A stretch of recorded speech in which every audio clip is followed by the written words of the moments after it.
Ahora sí este link sí funcionó, porque aquí estamos transmitiendo por Facebook. Sí, perdón por la espera, ¿cierto? Que incluso estaba en una reunión, porque se para comenzar el estudio. Así que vamos a comenzar con el estudio del día de hoy. ¿Sí? Primero que todo, me gustaría comenzar con una oración. Así que hágame saber si querían algún pedido, algún deseo. Este link sí funciona. ¿Cómo?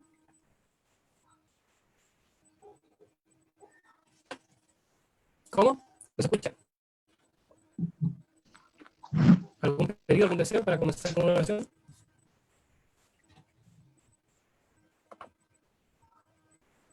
¿No?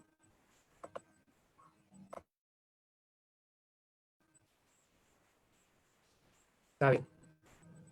Entonces, si no hay pedidos, vamos a orar. ¿Sí? Vamos a orar.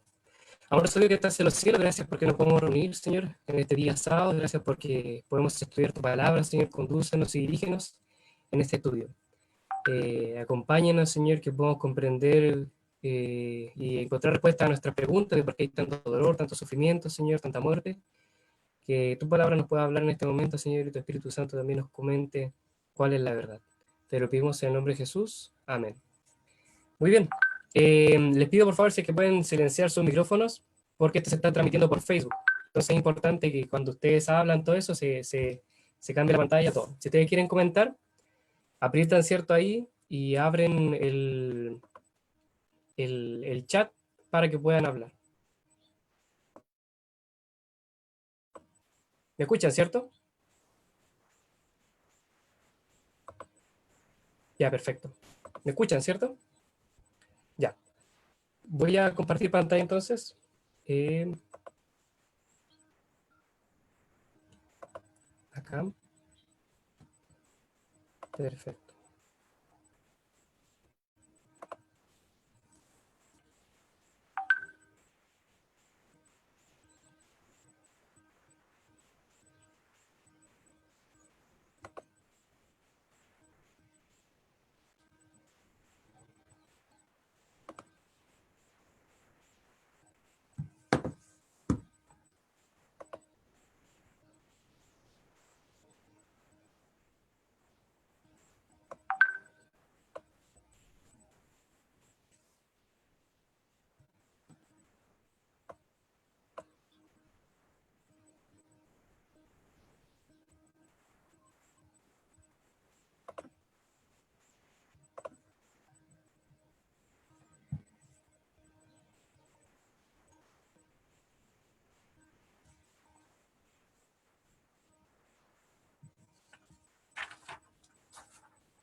Ya. Perfecto. Deberían todos, cierto, estarme viendo, ¿no?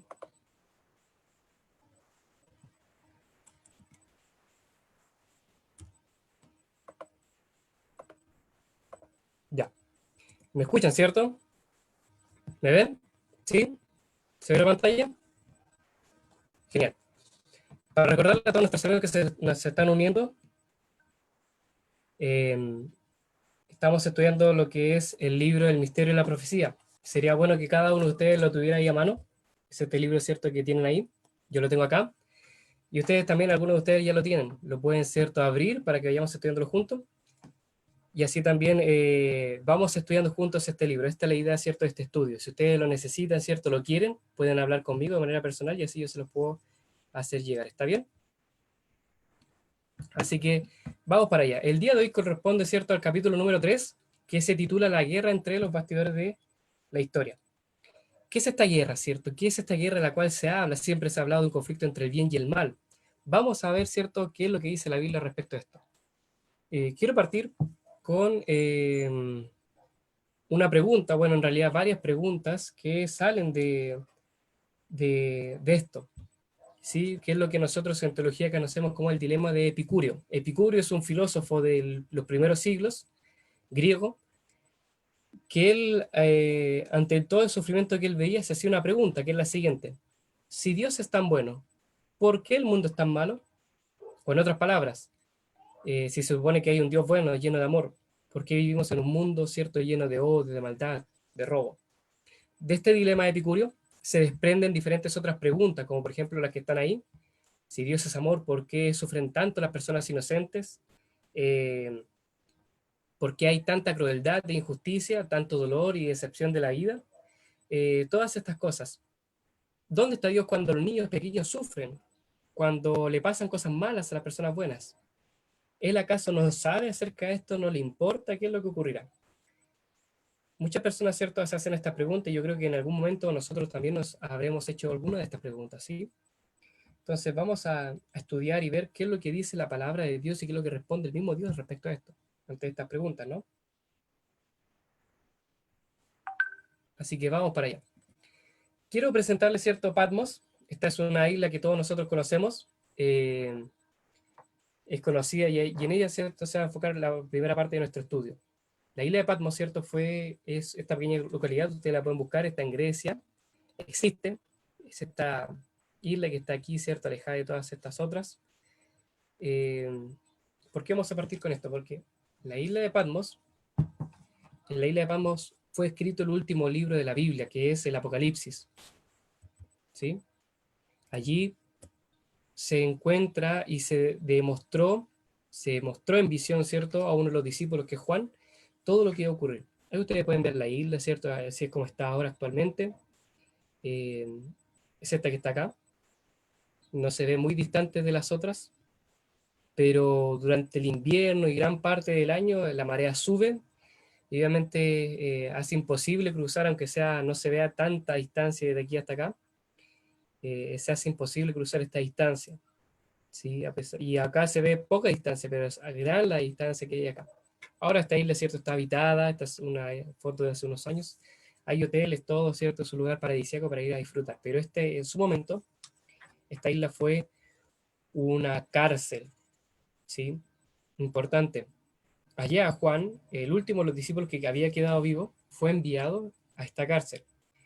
Se pensaba, ¿cierto?, de que él iba a quedar vivo, ¿cierto?, hasta que Jesús viniese, porque en la última conversación, en esa conversación en la orilla del mar, cuando habla Jesús con Pedro, Pedro obviamente pide perdón por sus pecados, ¿cierto? Y le pide perdón, ¿cierto?, al Señor, porque lo había dejado, porque él había dicho que iba a morir por él, pero al final salió corriendo igual que todos los demás discípulos. Eh, y obviamente Jesús le pregunta, Pedro, ¿tú me amas? Y él dice que sí. Pedro, ¿tú me amas? Y él le dice que sí. 3 veces, ¿cierto?, responde que sí. Y en esa conversación, él mira a Juan, que era el más pequeño del grupo, que apenas tenía unos 15 años, le pregunta, y Señor, ¿qué hay con este? ¿Acaso este no cometió algún pecado? ¿Este igual ocurrió? ¿Acaso este no hizo algo malo? Y Jesús le responde, ¿y a ti qué? ¿Qué te importa? Si yo quiero, puedo dejar incluso a Juan vivo hasta que yo viva, hasta que yo venga por segunda vez. Y esta frase, este dicho, ¿cierto?, que era algo, una moraleja, ¿cierto?, algo paranoico, ¿cierto?, en respuesta que había hecho eh, Jesús, algo irónico.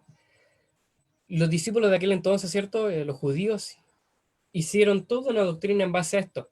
Los judíos son bien buenos para eso, para sumar los números, ¿cierto?, y contar, ¿cierto?, hacer varias subdoctrinas o profecías. Entonces ellos habían profetizado de que Juan iba a quedar vivo hasta que Jesús viniese. Entonces todos los discípulos se iban muriendo. Por ejemplo, Pablo, él creía y confiaba, ¿cierto?, de que él iba a estar vivo cuando Jesús iba a regresar por segunda vez. Incluso él lo dice, ¿cierto?, en la segunda carta de Tesalonicenses, cuando él escribe acerca de la resurrección y dice los que nosotros quedemos vivos, se muestra, ¿cierto?, lo que él quería decir. Pero uno a uno, ¿cierto?, poco a poco fueron muriendo cada uno de los discípulos y solamente quedaba Juan. Y Juan ya estaba anciano, ya tenía cerca de 90 años, por ahí por el año 100.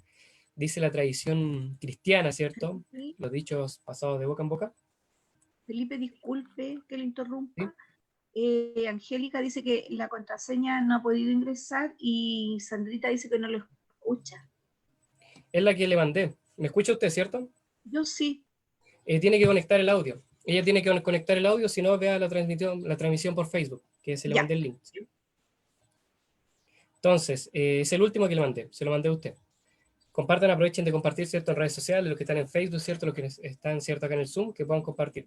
Entonces, volviendo a la historia, Juan dice la tradición cristiana, dice que las personas quisieron matarlo. Hay una historia ahí, no se sabe si es verídica o no, que incluso quisieron atravesarlo con una espada y la espada se dobló. Hay otra historia que cuenta que a Juan lo metieron dentro de un horno, ¿cierto? De aceite hirviendo, imagínense un aceite hirviendo. Si uno cuando cocina se quema, a Juan lo metieron dentro de una tina de aceite hirviendo y no le pasó nada. Entonces, es algo que se cuenta, se dice, no se sabe si es real o no. Eh, Aparentemente, ¿cierto? No podían hacer nada con él, no lo podían matar, así que ¿qué es lo que hicieron? Lo mandaron a la cárcel más lejos, ¿cierto? Que pudieron encontrar, que es Patmos, que es la isla que se encuentra acá. Aquí no. Entonces lo enviaron para acá, y ahí estuvo, en una cárcel importante. Y ahí, ¿cierto? Fue donde Dios le mostró, ¿cierto? Jesús, el Señor Jesús se le apareció a Juan y le mostró la revelación de lo que iba a venir. Le dio un mensaje. Y ahí, ¿cierto? Fue donde se escribió el último libro de la Biblia, Apocalipsis, ¿cierto? Que es una carta extensa, ¿cierto? Enviada a las 7 iglesias de Asia. Y también es un mensaje para nosotros hoy en día porque habla de todo lo que ocurrió en el cielo y lo que va a ocurrir ahora, en adelante, antes de que Jesús venga. Por eso es sumamente importante estudiar este libro. Eh, y eso es sumamente importante porque también era una cárcel. A veces uno piensa que Juan estaba ahí de lo más bien, no, él estaba en una cárcel donde era, cierto, torturado, golpeado, habían criminales, asesinos, violadores, todos ellos ahí, pero al que se le considera el peor de todos era Juan. Juan era tratado mal por guardar el sábado, por estar ahí. Y en ese contexto, en esa conciencia, Juan preguntándose qué es lo que ocurre, por qué hay tanta maldad, por qué sufrimos tanto si supuestamente somos seguidores de Cristo. Ahora, ¿cierto? Si puede cerrar sus micrófonos, por favor. Eh, Jesús le revela, ¿cierto?, esta visión a Juan. ¿Sí? Entonces, vamos, ¿cierto?, a ver una de las visiones. Además, no, pero ya. Si pueden cerrar sus micrófonos, por favor, porque se escuchan. ¿Sí? Gracias. Vamos a Apocalipsis 12. Si pueden ir rápidamente a Apocalipsis 12, los amigos que están en Facebook, los que están aquí en Zoom, vamos a Apocalipsis 12, donde se encuentra una de estas visiones. Piensen que el libro de Apocalipsis son varias visiones. ¿Sí? No es una historia lineal, sino que son visiones. Son varias visiones. Y estas no es que sean una después de otra, sino que son varias visiones como cuando tú ves varias películas a la vez. Y una puede estar antes, después que otra. Entonces, eso es importante cuando nosotros estudiamos el libro de Apocalipsis. No es cronológico, es atemporal. Hay de repente visiones que son paralelas. Se le muestra una escena, ¿cierto?, a Juan, después se le muestra esta otra escena, pero están en el mismo tiempo, o incluso se le muestra una escena del futuro y después se le muestra otra del pasado. Entonces, vamos viendo, ¿cierto?, acá. Aquí, por ejemplo, en Apocalipsis 12 parte con lo siguiente, en sus versiones quizás después dice, después de esto, o también hubo, hay una preposición, ¿sí? Pero piensen que en griego no había puntos ni coma, sino que la única preposición, ¿cierto? La única cúpula para formar nuevas frases era la palabra kai, que es una conjunción que nosotros utilizamos, por ejemplo, como la Y. Cuando ponemos una Y, ¿cierto? Es para unir dos frases, para hacer una cúpula, ¿cierto?, anexa entre estas dos, hacer un puente. Entonces, lo más correcto sería que nosotros dijéramos, y hubo una batalla en el cielo. Porque normalmente nosotros, alguna persona leen Apocalipsis 13 y piensan que cronológicamente después aparece Apocalipsis, pero en realidad esta visión que aparece en Apocalipsis es una visión del pasado, no es algo que viene después de Apocalipsis 13 y después de Apocalipsis 10, no, es una visión del pasado. Dice que hubo una gran batalla en el cielo. Importante. ¿Dónde fue que se originó el mal, cierto? Todo esto, primero en el cielo. Primera lección. Esta gran batalla, es cierto, que se inició y está en el mundo, esta batalla entre el bien y el mal, inició en el cielo. Por lo tanto, esta batalla, cierto, no está ligada, cierto, a una ciudad, a algún país, porque algunos piensan, no, quizás si me voy a otro país o me voy, cierto, a mudar a un lugar diferente, quizás estaré lejos de la injusticia, lejos del odio, cierto, lejos de todo lo que hay en este mundo, pero no. Esta guerra se inició en el cielo y por lo tanto tiene una envergadura global que nos alcanza hasta hoy en día. Siguiente versículo, si ustedes nos pueden acompañar, se encuentra el versículo siguiente, versículos 7 al 9. Ustedes lo mismo lo pueden buscar en sus Biblias, vamos avanzando rápido por honor al tiempo. Dice, Miguel y sus ángeles luchaban contra el dragón. ¿Sí? Luchaban el dragón y sus ángeles. Entonces aquí se ve una lucha. Dice que Miguel y sus ángeles luchaban contra ¿quién? contra el dragón. Y el dragón, ¿cierto? Y sus ángeles luchaban, o sea, que habían dos bandos. Aquí marca directamente, ¿cierto? La racha. Hay dos bandos. Está Miguel con sus ángeles y está Satanás, ¿cierto? El dragón con sus ángeles. Fíjense que no hay un término medio. Porque de repente uno puede decir, es que yo no conozco esta guerra, yo no conozco, ¿cierto?, lo que está ocurriendo. Y yo prefiero no tomar parte. Bueno, todos nosotros tomamos de una u otra manera parte en esta guerra. ¿Sí? Jesús dijo, el que no es conmigo desparrama. Por lo tanto, si tú no has definido bien todavía, ¿cierto?, en qué lugar estás, en qué lugar posicionarte, ¿cierto?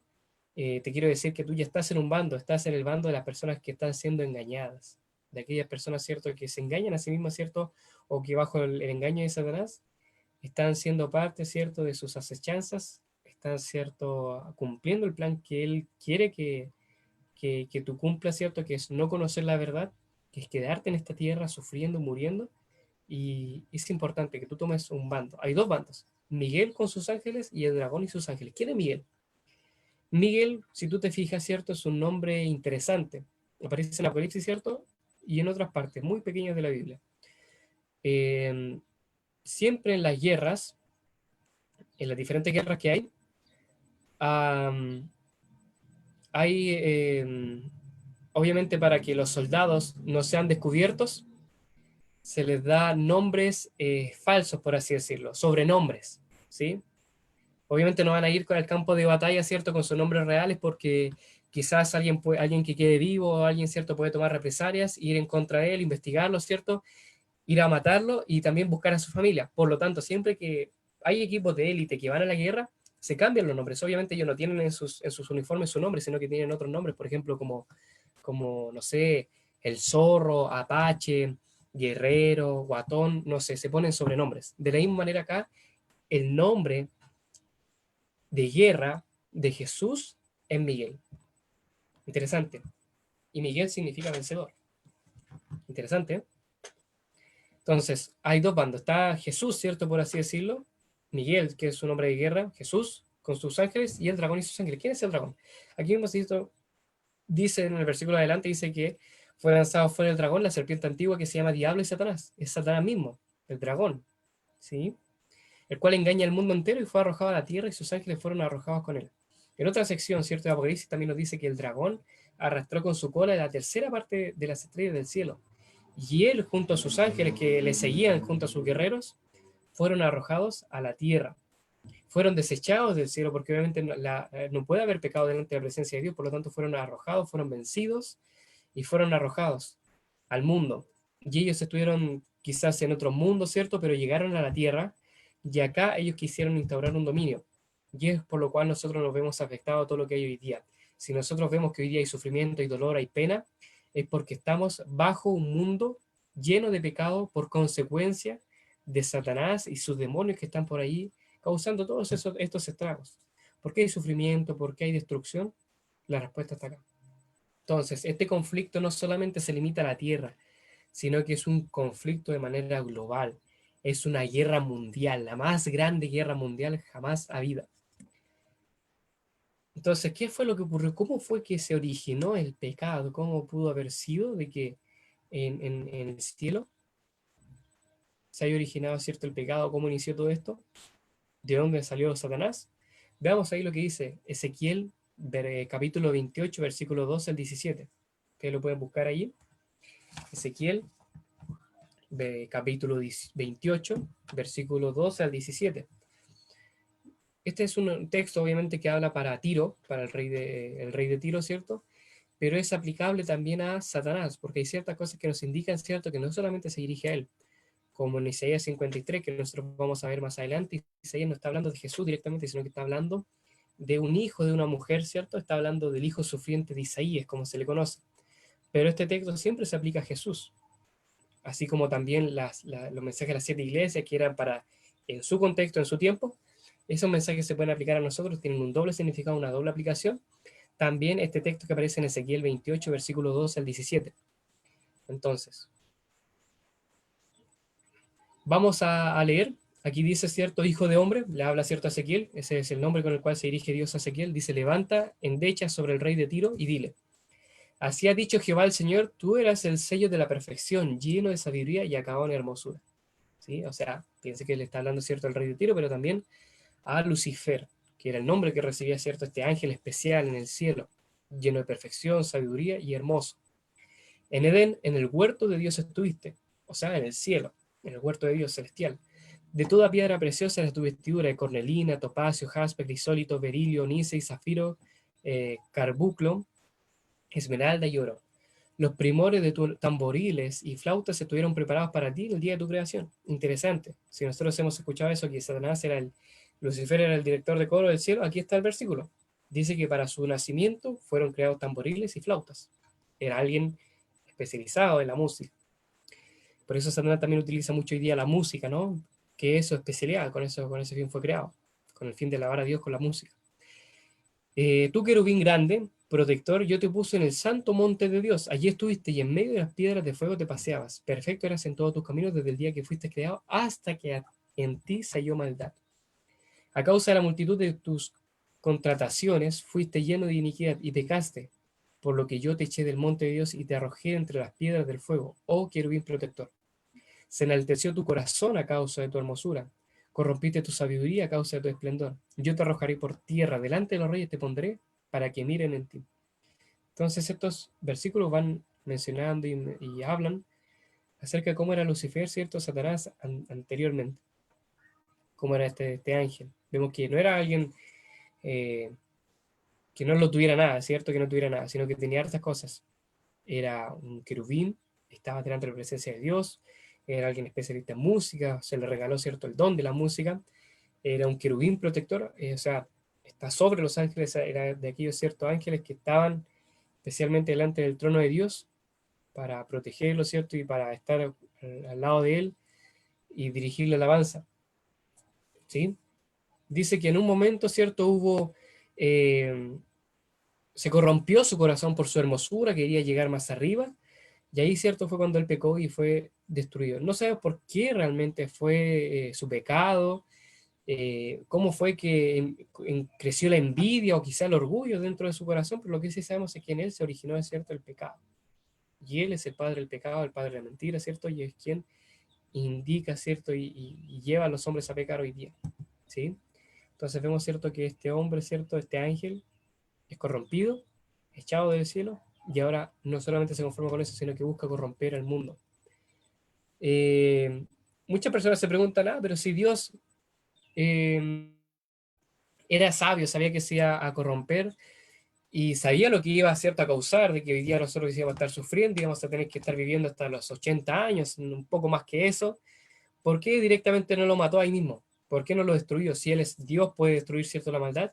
¿Qué es lo que ocurre? Satanás puso en duda el carácter de Dios.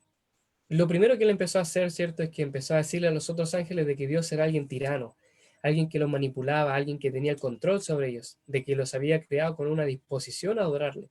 Por lo tanto, ese fue lo que empezó a proclamar y el engaño que empezó a tener, ¿cierto? Satanás, ¿cierto? Lucifer de entre todos los demás ángeles, ¿sí? Entonces, si Dios hubiese eliminado a Satanás de forma inmediata, hubiese ocurrido esto. Los ángeles hubiesen encontrado razón en lo que decía, ¿cierto?, Lucifer. Y así quizás todos se habrían revelado, quizás hubieran seguido a Dios por miedo. Pero Dios en realidad creó a los ángeles y a nosotros también con el libre albedrío. ¿Qué significa eso? Que la libertad de hacer lo que tú quieras. Tú puedes hacer lo que a ti se te venga la gana. Si quieres puedes obedecer, si no, no. Tienes esa voluntad de hacer lo que tú quieres. No es que Dios nos manipula, ¿cierto?, como marionetas, no, sino que nosotros somos seres libres. La esencia de lo que significa ser creado a la imagen de Dios es tener libre albedrío, tomar decisiones morales, o sea, tener conciencia, saber pensar, tener en nuestras manos y hacer lo que nosotros queramos con ellas. Importante, Dios nos creó a nosotros, seres humanos, como libres, con la libertad de escoger. Y si hoy día nos ocurren cosas malas, si hoy día nos preguntamos, ¿y por qué entonces no tengo dinero? ¿Por qué entonces mi familiar, ¿cierto?, no está dentro del hogar? ¿Por qué mi familia está destruida? Bueno, hay muchas cosas que hoy día, ¿cierto?, nosotros vemos y le echamos la culpa a Dios, pero en realidad son la consecuencia de nuestros actos, de lo que nosotros hemos hecho. Porque Obviamente siempre buscamos a Dios, pero en los momentos difíciles y en los momentos buenos hacemos lo que queremos. ¿Le has dejado, cierto, a Dios que Él te dirija tu vida, que Él te aconseje? En estos años, cierto, que han pasado, ¿has escuchado el consejo que Dios te ha querido dar? ¿O has sido, cierto, porfiado, como decimos acá, desobediente? ¿Y has ido en contra de la voluntad de Dios? ¿Le han preguntado últimamente cuál es la voluntad que Dios tiene para tu vida? ¿Cuándo fue la última vez que tú le pediste dirección a Dios acerca de Él? Cuando tuviste que tomar una decisión, ¿qué es lo primero que hiciste? ¿Le preguntaste a algún amigo, a algún familiar? ¿Tomaste la decisión de una vez? ¿O le preguntaste a Dios? Interesante. Sigue diciendo acá, Isaías, capítulo 14, versículo del 12 al 15, dice: ¿Cómo caíste del cielo, oh lucero, hijo de la mañana? Lucifer, eso es lo que significa, ¿cierto? Eh, lucero de la mañana, ¿cierto?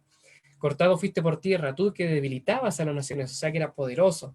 Tú que decías en tu corazón, subiré al cielo en lo alto, junto a las estrellas de Dios, levantaré mi trono y en el monte del testimonio me sentaré, a los lados del norte, sobre las alturas de las nubes subiré y seré semejante al Altísimo, mas tú derribado eres hasta el Seol y a los lados del abismo, a los lagos del abismo.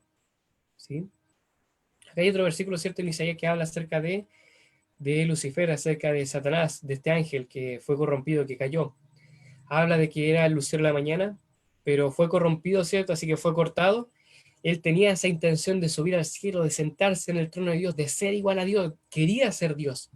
Y obviamente para desplazar a alguien del trono, ¿qué es lo que tenía que hacer? Obviamente sacarlo, pero no solamente eso, sino que atentar contra su vida. O sea, miren el pecado de Satanás, miren lo que él quería hacer. Lo que él quería hacer no era algo bueno, era algo malo. Quería ir en contra de Dios, quería sacarlo de su trono y quería él gobernar, crear un nuevo gobierno según sus actitudes, según lo que él quisiese.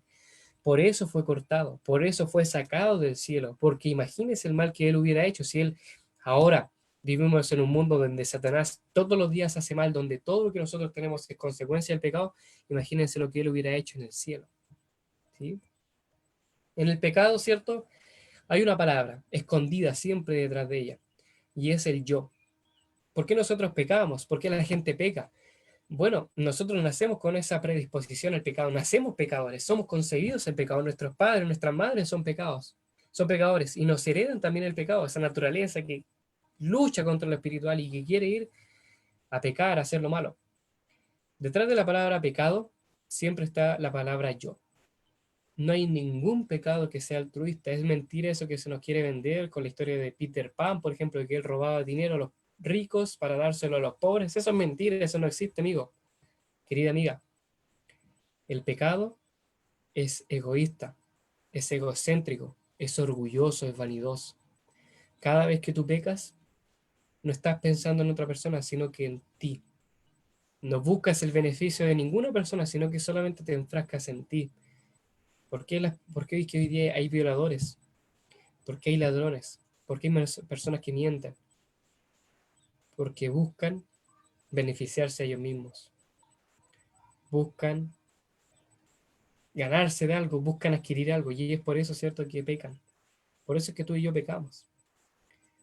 Cuando tú estás mirando pornografía, cuando tú haces alguna maldad, cuando tú miras a alguien, lo juzgas, cuando tú incluso quieres matar a alguien y en tu mente ya lo matas, es porque te ofendes tú, porque hay algo contigo, porque hay algo cierto en tu vida quizás que no te tiene alegre, quizás desearías más, hay egocentrismo, no sé, eres vanidoso, no sé, pero cuidado, porque el yo puede matarte, el yo se puede convertir en pecado, el yo te puede perder. Por eso Pablo, cierto, dice, ya no vivo yo, sino que vive Cristo en mí. Esa es la redención, esa es la vida nueva que nos da Jesús, que ya nosotros no importamos, sino que ahora importa el otro, importa el prójimo. Por eso es tan importante el amor al prójimo, el querer a los hermanos. ¿Sí? Un punto importante que quería recalcarles. Seguimos estudiando en Apocalipsis 12, versículo 4, ustedes lo pueden buscar. Ahí está el versículo cierto en la pantalla. Apocalipsis 12, versículo 4 dice: y su cola arrastraba la tercera parte de las estrellas del cielo y las arrojó sobre la tierra. Y el dragón se paró enfrente a la mujer que estaba por dar a luz para devorar su hijo tan pronto como él naciese. Aquí nos habla acerca de esto, ¿no? Este dragón, no conforme con lo que había hecho, de haberse rebelado en contra de Dios, arrastró, ¿cierto? Satanás llevó consigo, tras su cola, ¿cierto? Tras sí, tras su sombra, a la tercera parte de los ángeles. O sea, imagínense, cómo habrá sido el engaño, no sé cuál fue, ¿cierto?, la mentira que les vendió, pero fue tan buena que la tercera parte de los ángeles quiso seguirle y cayó junto a él. Y ahora están acá, ¿cierto?, en la tierra, engañando, no contentos, ¿cierto?, con ser infelices, sino que ahora queriendo hacer infeliz a la gente. Y es por eso que la tercera parte del cielo se rebeló en contra de Dios. Estos ángeles no que fueron obligados, sino que también tuvieron su opción de seguir a Dios o seguir, ¿cierto?, al dragón, a Satanás, y ellos decidieron rebelarse en contra de Dios. Y hoy día nosotros también somos rebeldes, somos porfiados. No nos gusta obedecer, no nos gusta, ¿cierto?, estar bajo la sumisión de alguien, sino que nos gusta ser rebeldes. Y en eso hay que tener mucho cuidado. Como les digo, podemos ser cristianos, pero quizás a veces podemos decir que seguimos a Dios, pero realmente no escuchamos su consejo, no nos importa. ¿Estás tú interesado hoy día en saber cuál es el plan que tiene Dios para tu vida? ¿Cuándo fue la última vez que tú le preguntaste, Señor, cuál es tu voluntad? Me entrego en tus manos, haz lo que tú quieras conmigo.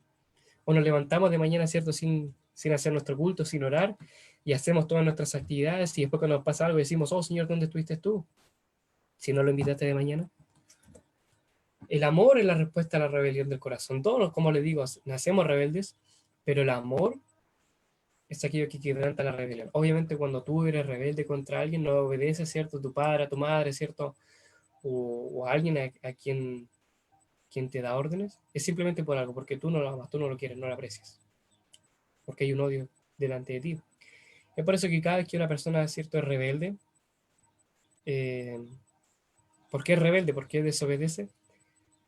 Porque no tiene amor, no ama a Dios. Y si hoy día nosotros nos duele, nos cuesta, ¿cierto? No queremos eh, saber, ¿cierto? Por qué eh, nada de Dios, ¿cierto? No queremos saber su voluntad. Es por esto mismo. Porque quizás no hemos amado a Dios de la manera correcta. Quizás, ¿cierto? No estamos amando a Dios.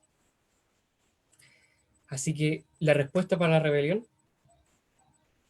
es el amor. Busca amar a Dios, ¿cierto? Busca amarle y así no tendrás problemas. No tendrás problemas en aceptar, ¿cierto?, sus preceptos, en seguirle, ¿cierto?, en seguir sus mandamientos. Nosotros vemos, ¿cierto?, la imagen, ¿cierto?, de la historia del Edén. Eh, y nosotros conocemos qué le ocurrió. Adán y Eva desobedecieron a Dios. Quizás no estaban conscientes de la consecuencia que iba a venir después, pero ellos desobedecieron a Dios y fueron rebeldes, se rebelaron en contra de lo que Dios había mandado. Y es culpa de ellos, ¿cierto? Por culpa de ellos que nosotros estamos en esta condición de pecado. Fuimos echados, ¿cierto?, del Edén. Ahora morimos, estamos sujetos a la muerte y ocurre todo lo que hay hoy día. Romanos 5:12 dice, por lo tanto, como el pecado entró en el mundo por un hombre, por el pecado la muerte, así también la muerte pasó a todos los hombres, por cuanto todos pecaron. No hay hombre en la tierra, no hay persona nacida, ¿cierto?, que no haya pecado, que no esté condenado a la muerte, que no sea una persona, ¿cierto?, que busque el mal, a excepción de Cristo. Porque todas las demás personas, tú y yo, ¿cierto?, todos en algún momento hemos pecado, todos, sin excepción. Nacemos egoístas, nacemos, ¿cierto?, buscando el yo, buscando satisfacernos a nosotros mismos. Y es por eso que tuvo que mostrarse un sacrificio, un cordero, alguien, ¿cierto?, inocente, tuvo que ir en nuestro lugar para poder salvarnos, para poder darnos vida eterna. Isaías 53, que habla, como les digo, ¿cierto?, del hijo sufriente de Isaías, como se le conoce, de otro hijo que sufrió en su momento, pero se puede aplicar también a la vida de Jesús. Dice lo siguiente, versículo 3 al 7: despreciado y desechado entre los hombres, varón de dolores, experimentado el quebranto, como que escondimos de él el rostro, fue menospreciado y no le estimamos. Ciertamente llevó él nuestras enfermedades y sufrió por nuestros dolores, porque no le tuvimos ni nosotros le tuvimos por azotado, por herido de Dios y abatido. Mas él fue herido por nuestras rebeliones, molido por nuestros pecados. El castigo de nuestra paz fue sobre él, y por su llaga nosotros fuimos curados. Todos nosotros nos descarriamos como ovejas, cada cual se apartó por su camino, mas Jehová cargó en él el pecado de todos nosotros. Angustiado él y afligido, no abrió su boca, sino que como cordero fue llevado al matadero.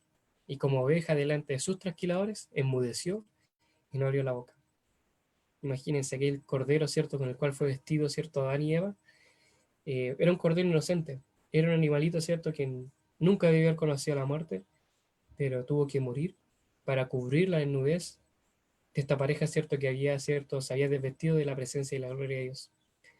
Es por eso, ¿cierto?, que desde aquel entonces, Adán, Abel, Abraham, Job, Lot, todos los patriarcas hacían sacrificios y ponían un cordero. lo ponían, ¿cierto?, para que él fuese sacrificado. Y este cordero simbolizaba el cordero que iba a venir después a Jesús. ¿Por qué hoy día nosotros no hacemos sacrificio de cordero, ¿cierto? No hacemos esto de que tenemos que ir a un monte alto, formar, ¿cierto?, un altar y entregar, ¿cierto?, un cordero en sacrificio, porque este cordero ya fue sacrificado. Y es Jesús. Jesús se entregó por ti. Como un simple animalito que no tiene nada que ver, ¿cierto? Un animalito joven, sin defecto en él, blanquito, lindo, como lo que pueden ver ahí en la pantalla, fue entregado, ¿cierto? Y fue muerto para que por su sangre nosotros fuésemos limpiados, para que su piel nos cubriese. Y ahora nosotros podemos vestir de la vestidura de Cristo. Hebreos 4, versículo 15 al 16 nos dice, porque no tenemos un sumo sacerdote que no pueda compadecerse de nuestras debilidades, sino que uno que fue tentado en todo, según nuestra semejanza, pero sin pecado. Acerquémonos pues confiadamente al trono de la gracia para alcanzar misericordia y hallar gracia para el oportuno socorro. Miren qué interesante. ¿Saben ustedes que en el budismo, en religiones griegas, cierto, romanas, en las religiones orientales, en estas religiones paganas, siempre que el hombre busca, cierto, el favor de los dioses, que él quiere un favor, le pide algo, cierto, o necesita, cierto, su beneficio, ¿qué es lo que hace? Tiene que correr una travesía como la Odisea de Homero, tiene que subir hacia el monte, tiene que llegar hasta las estrellas, tiene que escalar, cierto, el Olimpo, para encontrarse con los dioses, hacerles favores, cierto, hacer trabajos para ellos. Y ahí ellos van a responder, pero miren qué es lo lindo del cristianismo, nuestra religión, porque Dios, no es que Dios esperó que nosotros subiésemos a Él, sino que Dios vino y bajó a esta tierra para estar con nosotros, para estar en medio de nosotros. Y ese fue Jesús, encarnado, el Hijo, que estuvo entre nosotros para conocer cómo vivíamos de manera personal, ¿no? Para ver, ¿cierto?, qué es lo que ocurría con nosotros, para ver, ¿cierto?, cómo estábamos, cuál era la consecuencia del pecado, para ver con sus propios ojos todo lo que estaba ocurriendo. Y él entonces conoce, ¿cierto?, nuestros defectos, conoce, ¿cierto?, lo que es una tentación, vio cuál, ¿cierto?, con sus propios ojos, de cara a cara, ¿cierto?, de frente vio las consecuencias del pecado, así que no te preocupes. No tenemos un Dios que nos juzga, un Dios que nos trata mal, sino que tenemos un Dios que estuvo en medio de nosotros y dijo, yo los quiero sacar de acá. Jesús ahora está en el cielo intercediendo ante el Padre por nosotros, diciéndole, ¿cierto?, que nosotros somos esclavos, que nosotros no tenemos la culpa, sino que nosotros estamos sometidos a este mundo de pecado. Por lo tanto, como dice acá Hebreos, acerquémonos delante de Él, delante del trono de la gracia. Hoy día nosotros no tenemos que escalar un monte, ¿cierto?, viajar hasta los cielos para encontrarnos con Dios, para pedirle un favor, sino que simplemente tenemos que arrodillarnos y orar a Él, quien nos responderá. Quizás hoy día tú te sientes solo, te sientes no amado, con una baja autoestima, pero yo te quiero decir lo siguiente, cuando mires a la cruz, cuando tú mires realmente la cruz con fe, nunca más tendrás que preguntarte si eres amado, porque ahí está la mayor demostración del amor. Jesús ya se entregó por ti, te amó incluso antes que nacieses, sabiendo que tú ibas a pecar, sabiendo que ibas a caer. Él veía, cierto, lo mejor en ti, no lo malo. Él se entregó por ti, se sacrificó por ti. Mira cuán amado, cierto, fuiste tú. Como dice Juan en su carta, mirad cuál amor, cierto, nos ha dado el Padre, que hemos sido llamados hijos de Dios por medio del sacrificio de Cristo. Tú eres amado por Dios, Dios te ama, Dios te quiere, ¿sí?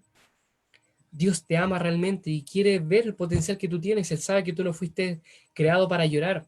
Él mismo te creó, Él no te creó, ¿cierto?, para sufrir, para morir. Él quiere que tú vivas una vida eterna, una vida completamente llena de paz, de felicidad.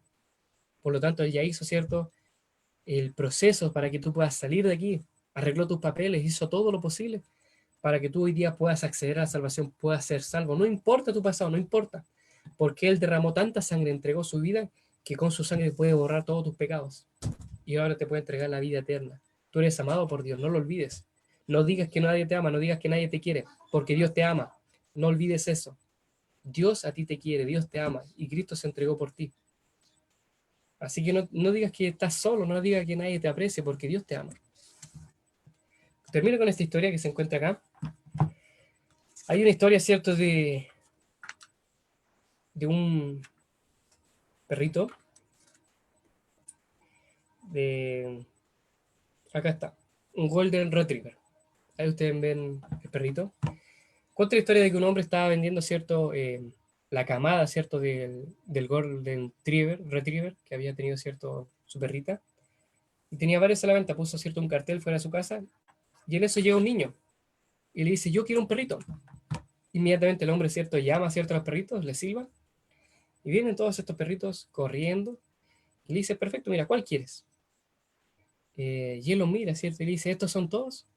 Y él le dice, mira, hay otro. De repente aparece otro, ¿cierto? Ahí en el pasto, detrás de la casa, ¿cierto? Un poco tímido.